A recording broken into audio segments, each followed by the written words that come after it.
Cancer, hello, and welcome to your reading for June 1st through the 8th. I'm really excited to introduce this new modality of working with Black Moon, Lilith, and Venus to pinpoint where we need to focus to move forward with our creative projects, gaining confidence on those things, and squashing the fears. So you guys have a spiritual enlightenment period happening, and this is happening around how you communicate, maybe even siblings that you had growing up with. Maybe you're starting to put together some pieces from your childhood and who that's made you into, and then empowering you to see who you want to become.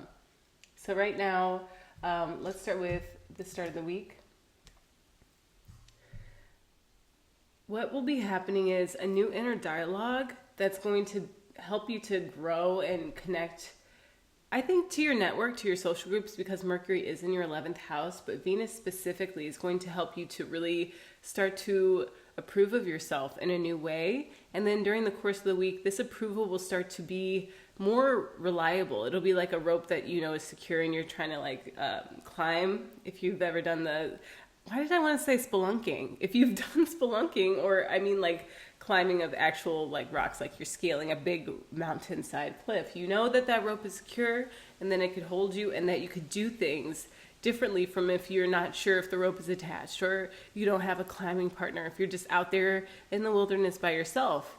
And that's how it's felt maybe your whole life, that you haven't had a reliable connection to God. Maybe you haven't had a reliable connection to yourself. And I feel that Sun moving through your 12th house, conjoining Venus, is just going to open up your heart. You're going to feel more love. You're going to feel more signs and synchronicities from the universe that says, yes, you are loved. Yes, you are worthy of this love. Now, Black Moon Lilith, she's already in the third decan of your third house. So there might have been some events that transpired over the past few weeks that allowed for you to say, I can decide that my childhood was what it was. Apparently, we parent the way that we've been parented in past lives. So do your work to forgive and to heal the connections that you might have had to your mom, to female figures in your life, regardless of your gender. Ace of Air, brilliant new ideas and inspiration, seeing the truth of a situation, a challenging beginning. So yeah, it might have been something that was really hard to get your head around, like why people weren't able to support you in the ways that would have made you get along in your path quicker. But who said that you're supposed to be anywhere else than where you are? You know, that would be your inner voice challenging what you can do and what you could bring about in this lifetime, just being who you are. Blessing of El Kahim, which is 40. In Sensei's step system, 40 is the number of vibration. It's the number of Aquarius, and that is you all's 8th house of partnerships, investments, long-term vision, long-term strategy. And it feels that there will be a culmination of your feelings and your ability to decide that what you've got going on is just enough, more than enough to get you where you need to go. There will be a full moon in Capricorn at 1 degree on the 22nd of June. So you have a couple of weeks to get your bearings, to come into an understanding of how you communicate most effectively. If you've ever been censored or be told, just told to shut up, getting your mind around the emotions of that and really bringing them into light, because I feel that Sun in the 12th house is shining a light on all of our subconscious. It's allowing for your subconscious to bloom, to give you new synchronicities. And these will be synchronicities that are you're very aware of. You see them, they make you laugh, frown, smile, like you have some sort of emotional connection to the synchronicity, and then it drives a point home, like a purpose that you might have been trying to unlock around your childhood, around your communication, short distance travel, your talents, and fears around expressing those talents. Maybe they're spiritual talents. Maybe they were deeply repressed emotional talents that you're allowing to kind of come up to the surface. They're kind of being, I want to say if there's steam, it's like pushing a pin into it to let the steam escape, because this is the Sun in the 12th house. So at the end of the week, the moon will be in Cancer, ruled by the moon.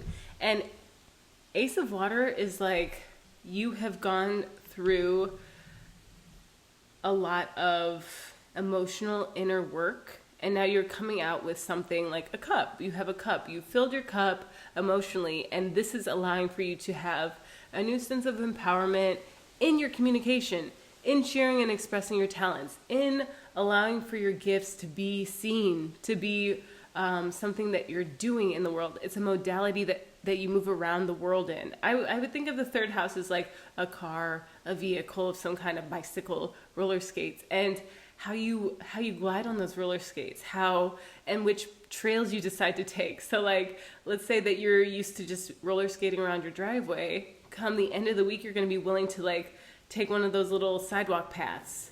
And I can think of one where I live, and it's really cool. And I see people rollerblading there. So it's like, you might see people doing the things that you're ready to start doing.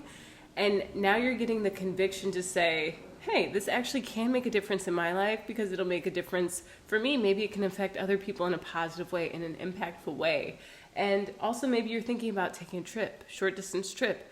And this would be something that towards the end of the week, our heart is going to open, because Venus will be in front of the sun. We're going to start feeling these waves of confidence and reassurance that, hey, yeah, let me go take my skates down to the beach and like, have a boombox on my shoulder. I know it's 2024, but let's live it like we've always dreamt of living it. Let's do that short distance trip. If it's something that's out of state, out of country is something that's like a Sagittarian thing. It's a ninth house thing. It's like long distance travel. Right now we're thinking of connecting the dots spiritually with short distance travel. So maybe there is a collective that you're wanting to join, and they have a meetup. And by the end of this week, come June 8th, you're going to be ready and willing to at least entertain the thought of going. Whether or not you go is up to you. So I want to look up what this Blessings of Al-Kahim is from the Rumi deck.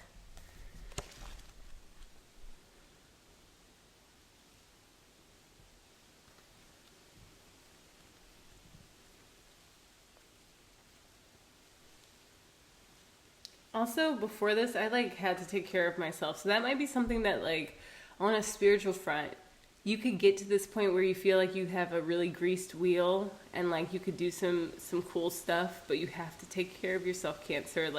I feel that I hear from Cancers that they're always depleting themselves and never replenish. So then they walk around wanting to take because they're like, hey, I haven't been given to yet. I haven't been fed. And it's like, well, Cancer, you have to stop doing all this, putting it out into the world and feed yourself, to go sit somewhere in nature without your devices, without anyone telling you that they need you in 20 minutes.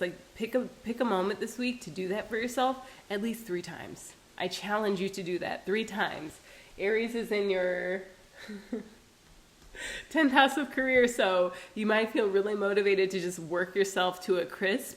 But I promise you, if you are able to funnel that intention of just supporting your need to just be grounded outside. And it was raining on me. You might see my hair looking different if you watch the other readings from today, because it's I just allowed for myself to sit outside, booty on the ground, with a nice plate of food and have rain come down. It was awesome. This is something that I'm pretty sure people will pay for in the distant future if nature is one of those intangibles. Say we go out to space or something and you want to have a lunch in the rain. That'll be something that you can remember and even recreate for people one day. Okay, so Blessing of Al-Hakim. Sell your cleverness and buy bewilderment. Cleverness is opinion, bewilderment is vision. Ooh, yeah, you might have had some visions and having some visions come through this week because of the sun in the 12th house, and then you're able to actually communicate them and network with people who share a vision with you. It might be something that's really out there, but it's something that's very doable.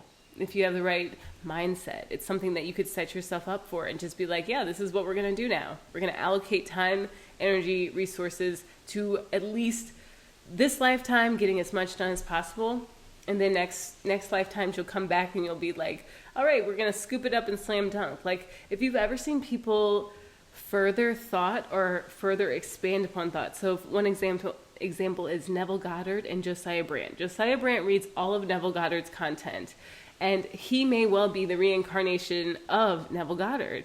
And Neville Goddard could only reach people in public, but now Josiah Brandt has hundreds of thousands of people who are able to access this information. So if you don't believe in past lives, what in this life have you been able to bring forward as someone else's thread of thinking, and you're able to launch it into a further forward moment and momentum? That is something that you likely started in a past life. How can you continue to do that with what's coming in through your dream world, with what's coming in through the subconscious? Like, if you notice, I might start saying something, but then another thought enters, and it's like, I'm not even processing this stuff. It's just I'm allowing for the channel to be cleared out. I've reclaimed my voice, reclaimed all of my abilities to process and to work with this as the process. So how is that panning out for you, Cancer? The gift of wisdom, the blessing of Al-Hakim, gurgles up from your heart. Her blessing is evoked by life, like laughter of a babe, joyfully responding to the playful tickle of the mother's hand. Wisdom can make divine sense of anything, especially of that where logic is blinded. How I revere the blessing of Al-Hakim, of wisdom, for she is precious and welcome to me now and always, the dear friend who always brings so much peace.